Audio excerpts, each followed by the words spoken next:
Hi guys, welcome to my channel, EMIT Maximum Wellness and Healthy Living. My name is Alicia and I'm based in the Big Apple, New York City. The purpose of my channel is to encourage, motivate, inspire and transform myself and my viewers into living in a life of maximum wellness and healthy living. As the title of my video indicated, it's not impossible. I just want to tell a lot of women who is currently watching this video or partners who are watching this video that it's not impossible. You can see that positive pregnancy test, or you can hold that baby that your heart so desires for. I am going to tell you my infertility story, and I hope that my story will encourage you guys to continue to believe that it's impossible, that it's possible. So my husband and I, after a year of being married, we decided to start a family. Within 3 months of us trying to conceive, I was able to get pregnant. And I was so happy, I remember going to the doctor and we saw it was like a little boy, and we heard a heartbeat. And my husband and I, we were so excited. Here are we going to become parents.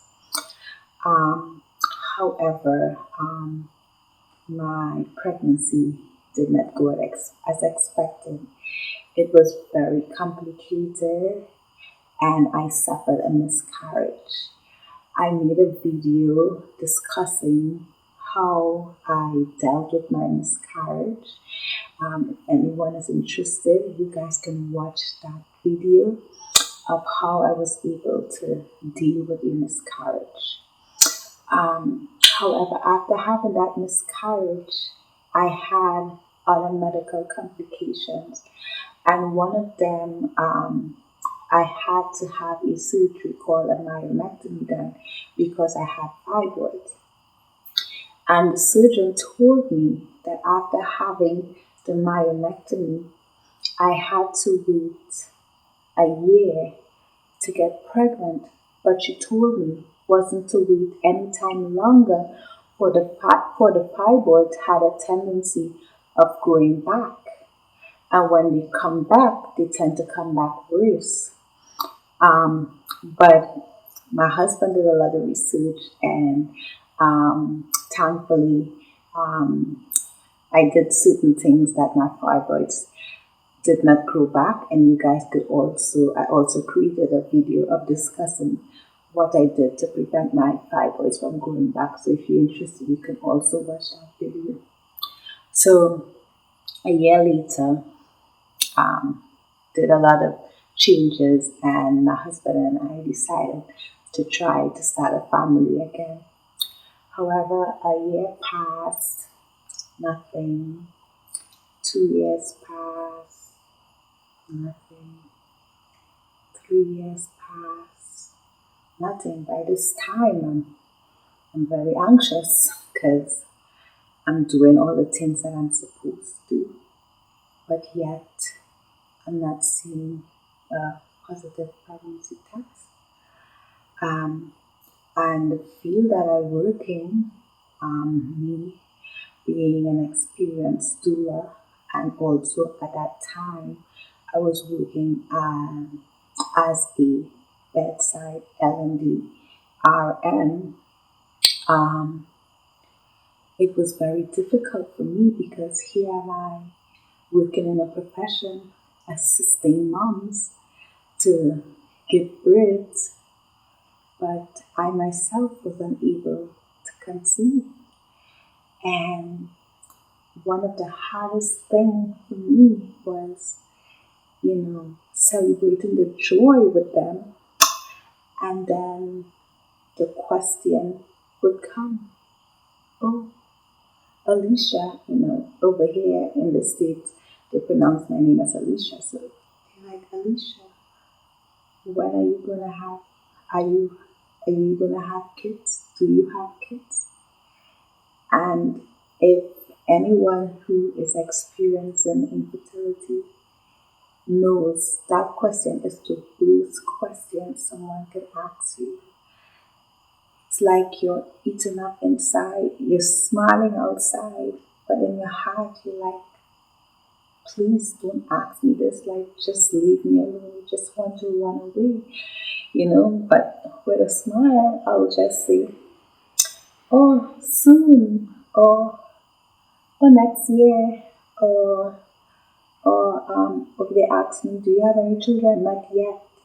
I wouldn't say no because I consider no being negative or me speaking, not speaking it into existence. So I would just say, oh, not yet or soon. But in my heart, I'm aching because here am I at home trying, and I'm not getting pregnant. Another thing that I had to endure was every month, I'm anxious because I'm doing what I'm supposed to do, tracking the best time to conceive. I'll have, make my husband and I will make love around the time that I'll be ovulating. And I also created a video for you guys to learn how to track when you're ovulating. Because I thought before, once you have sex, you can just get pregnant, but that's not necessarily the case. You have to know exactly when, what time of your cycle is the best time for you to conceive. So after doing those things, still nothing. And when my period was 1 day late or 2 days late, I'll run and I'll take the pregnancy test, only to become disappointed, And my husband, he loves me, he's very supportive and caring.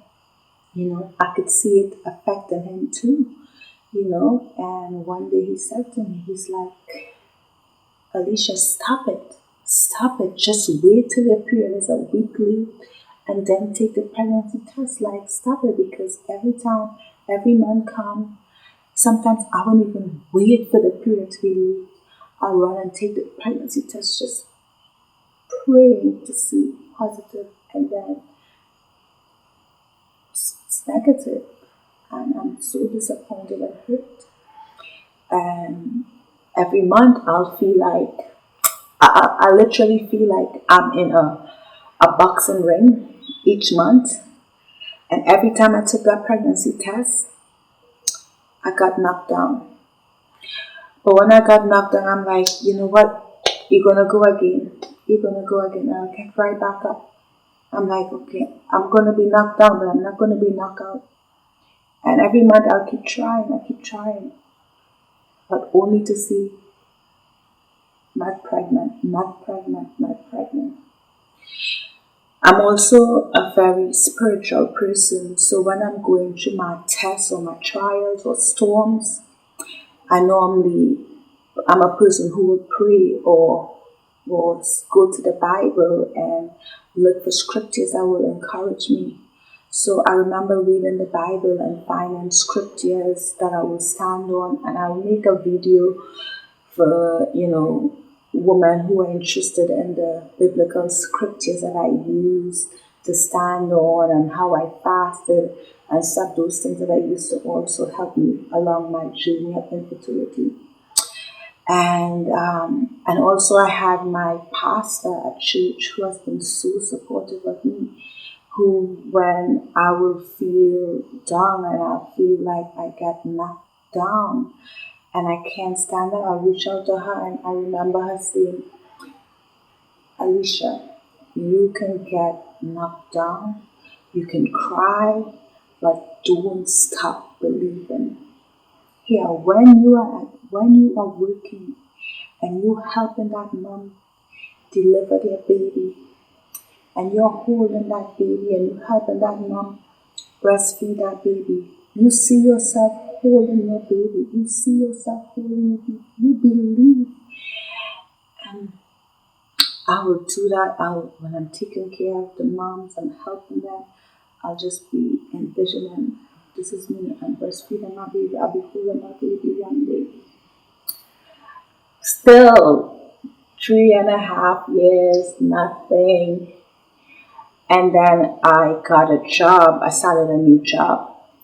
And while I started that new job, I remember I said, you know what, this job provides really good insurance. I'll use the insurance to help me go see an infertility specialist, because I'm in the medical field, you say when you're a certain age, after 1 year of trying, then you need to see an infertility specialist. So, or if you're a certain age, after 6 months of trying, you need to see a fertility specialist. So the doctors told me I had adenomyosis, I had fluid in my fallopian tubes, and also I had something called surgical infertility. And the infertility specialist, he said, because it has been so much time you've been trying to conceive, I'm going to tell you that the only way you can conceive is through IVF. And I broke down and cried. And I know to himself, is this girl crazy? Here she coming to a fertility specialist. I'm telling you, I can help you get pregnant through IVF, and you're here crying. Now I have nothing against IVF. IVF, in fact, in my profession that I work in, I've assisted so many moms give birth through IVF. I think it's one of the most wonderful things, and so many women were able to achieve their goal of being a mom through IVF. However, at that time, it wasn't an option for me, especially after him telling me I had surgical infertility. He made me sit down with the IVF specialist, and while sitting there, the lady was talking to my husband and it was so much information. We were like, our eyes were open, like, what is this? We didn't know what she was saying. Like, to us, she was speaking a whole other language. And she's like, I know this is a lot for you guys, but I'll send you the information. And she was just like, oh, your insurance could cover it, so it's great.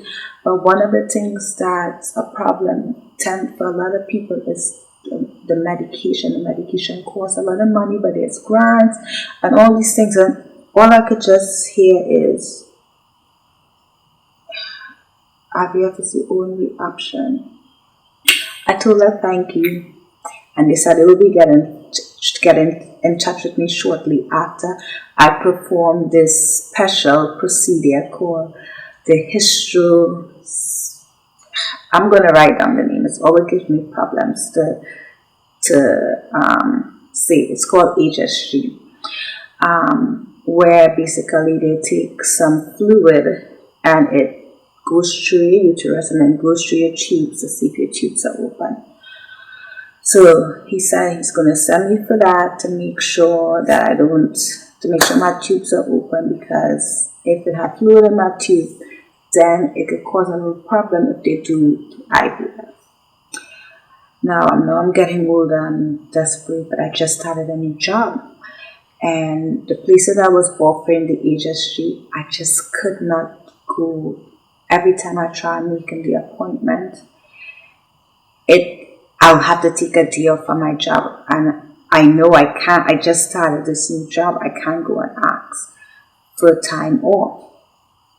Anyways, So I remember leaving his office and I looked up in the sky and I said, just like this, I was like, God, you did it for me before. You gotta do it again for me. I said, God, after you do this for me, I can show a lot of women that you're real. I just looked up at the sky and I said that. And I turned to my husband. I said, I just wanted to hear what he said. I said, I told him, I'm like, God, I'm giving you one more time, one more chance. I mean, it was just at that moment, that's where I was. And I was doing research and I found these medications which I used before, but I started to use them again, natural medications that I found. And they had good reviews.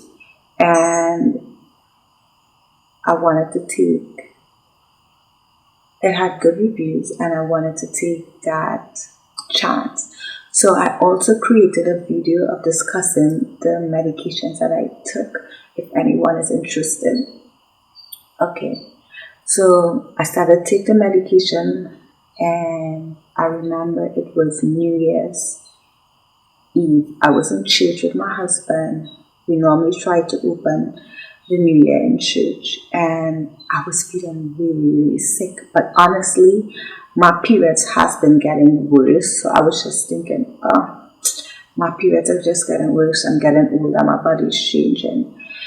And I just remember just feeling so sick in church. And I just remember like saying like, God, what is happening to me? Like, this is it. Like, my whole reproductive system is like gone. This is what's happening to me. Look how sick I am.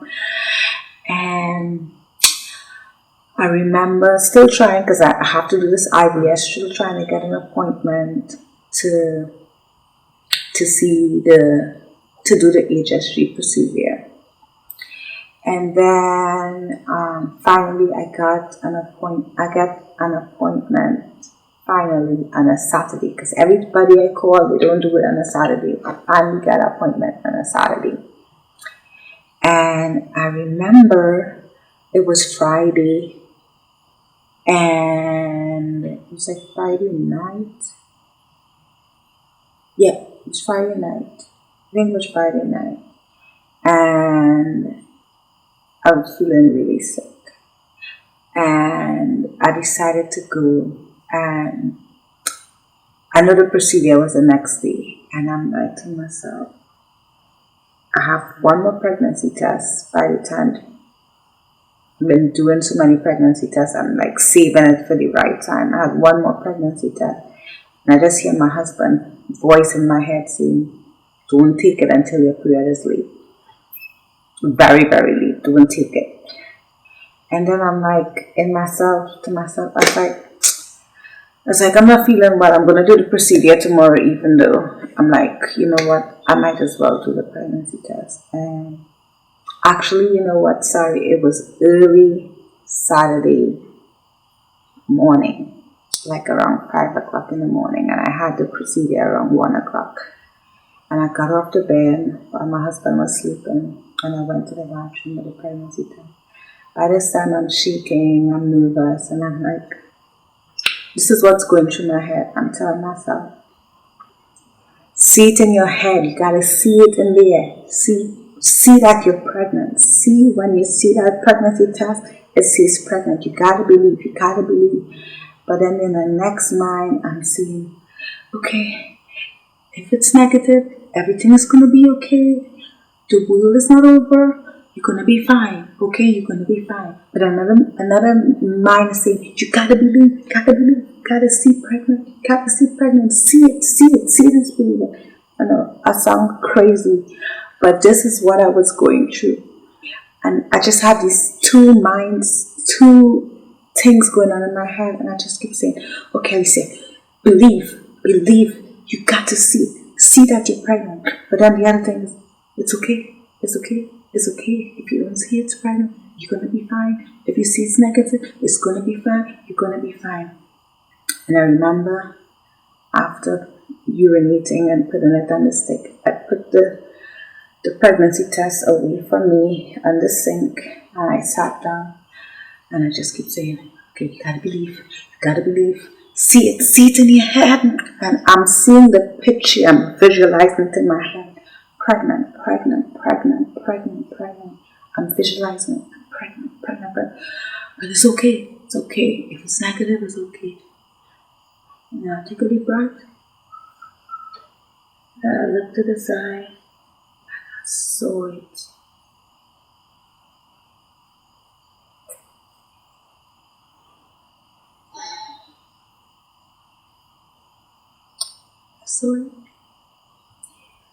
So pregnant. And I went down on my knees. And I said, thank you, God. I went to the bedroom and I showed my husband and we hugged. And he said, you see, he said, wow, you never stop believing. I'm so happy. All of us have a different story. Maybe you're watching this video, you're like, well, at least you were pregnant. I've never seen a positive pregnancy test. Maybe you have, but you have never reached to the end of actually holding your baby. I just want to tell you that I was in that similar situation, okay, where I thought every month I tried and there was nothing. At that time, I was in that seat, that impossible seat. But despite I cried and I fell down, but I got right back up. I got right back up. And I kept on believing. I kept on believing. And I just want to tell you to believe. And I'm going to pray this prayer to you. And I'm praying this prayer, this simple prayer, but a genuine prayer that you too will be able to hold your baby in your hand and say, yes, it is possible. So, if you're alone, I would like you to just put your hand on your womb. If your husband is nearby, or your partner is nearby, or your loved one is nearby, I ask you guys to put your hand on your womb. Okay? And I'm going to just stretch my hand forward now. I'm not a pastor. I'm just a normal, regular human being, just like you. Okay? But I just have a small faith, and I'm just praying a prayer of faith for you, so you too, by believing, can hopefully see this miracle as well. Okay? Heavenly Father, as I stretch my hand through to these people who are watching this recording right now, Lord, I ask you, Father, to touch this woman's womb right now, Lord. Lord Father, just like how you touch my womb and you open it up and cause me to conceive. Oh Lord Father, I ask you to touch that woman's womb right now in the name of Jesus. I ask you, Lord, to touch her womb and open it that she may be able to conceive. Lord, you did it for so many before, and you did it for me. So I know you can do it for her as well, Lord. Help her to believe. Help her to believe. Help her to believe. Lord, please make this young woman. Lord, please make this elder, this mature woman in her 40s who has given up. Lord, help her to conceive. Touch their partner. Bless their partner as well, Lord, that they will be able to bring forth that miracle child that they desire, Lord. This I ask in your name. Amen. I hope after I prayed this simple, genuine prayer of faith that in 9 months that I will see a comment saying that you have your baby, or even if you have seen a positive, please leave a comment. Or if this video that I record has touched you, please leave a comment. Tell me your story. Okay, we are in this together. Okay, even though I don't know who you are, but I know your story and I'm praying with you. Okay, if this story that I have told you guys has inspired you, has really touched you and motivated you, please subscribe to my channel where I'll be posting more videos of encouragement. Also, please hit the like button, because if you hit the like button, this video will be shared to other people who it will be able to help them as well. Okay? I love you guys and be blessed.